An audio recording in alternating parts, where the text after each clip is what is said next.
पूर्वतन विधायक विजय कुमार महांती वियोग खबर शुणी दुख प्रकाश कर केन्द्रापड़ार सांसद बैजयंत पंडा सहित राजनीतिक तथा व्यक्तिगत परिचय थिला बोली से कहते दिवंगत आत्मार सद्गति कामना करने सहित शोक संतप्त परिवार वर्गों को गभीर समवेदना जणाइछन्ति बैजयंत पंडा।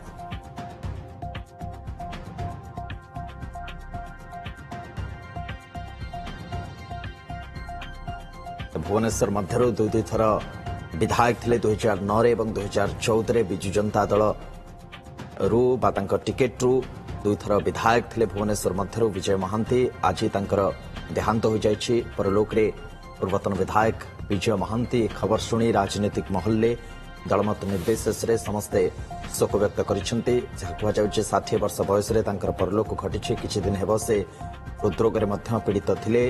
अचानक वियोग घटी। पूर्व 2009 और 2014 दुई थर भुवनेश्वर मध्य विधायक भाव में लोक मैंने निर्वाचित करते बड़ सरल जीवन यापन करुले विजय महांती। जहाँ राजनीतिक सहकर्मी माने सहयोगी माने विभिन्न दलर नेता माने प्रतिक्रिया रखी कहते आज अचानक खबर आसवा पर कैपिटल हॉस्पिटल को निया जायतिला, किंतु परिशेष रे डाक्तर सेठी मृत बोली घोषणा करथिले।